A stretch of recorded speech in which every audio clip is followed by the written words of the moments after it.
In this problem, we have a water tank which springs a leak and the water is escaping. The pressure inside this sealed container is 500 kilopascals.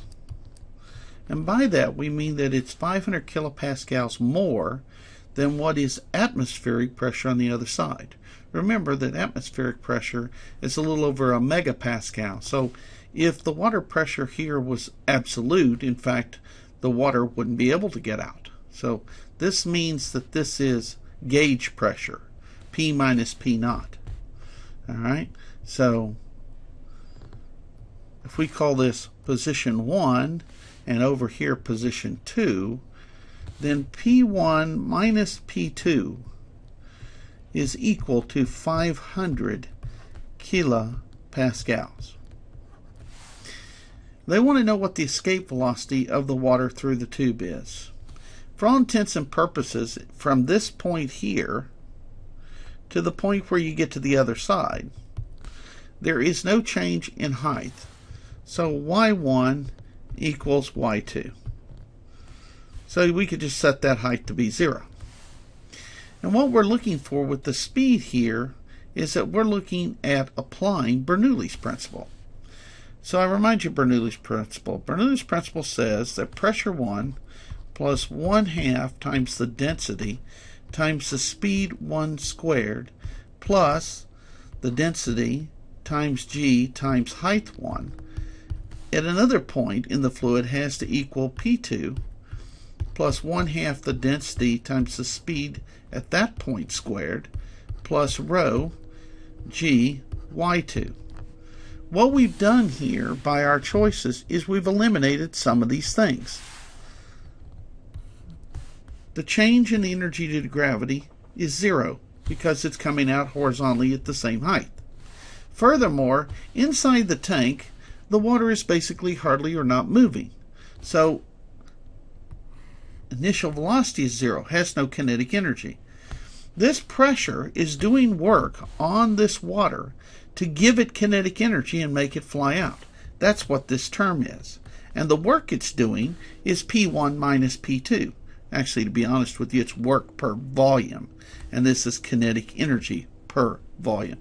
But the idea is that work is being done to give kinetic energy to the water escaping this trough or this tank.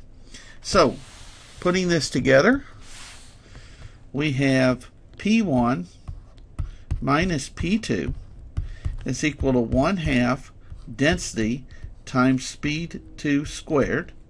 Therefore, V2 is the square root of 2 P1 minus P2 divided by the density of the fluid. Now we know the density of the fluid is 1. So we have everything that we need to work this problem. The speed that it will escape is the square root of 2 times 500 pascals. I remind you that Pascal is a Newton or kilopascal, so it's 500 times 10 to the third newtons per meter squared.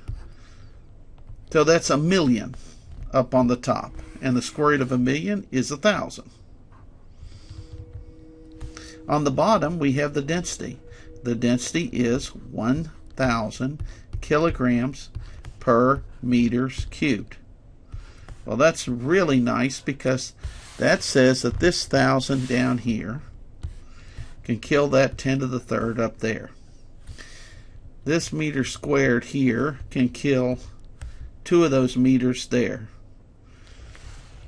Now, remind you that a Newton is a kilogram meter per second squared. So this kilogram is being killed by that, and I've got a meter coming up with the meter, so I got a meter squared per second squared. 2 times 500, that's 1,000. So I need to take the square root of 1,000. So square root of 1,000, and I get 31.6. 31.6 meters per second.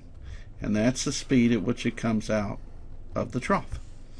Good chance to practice and making sure that you're good at doing dimensional analysis so that you can handle these units. All right, see you in another video.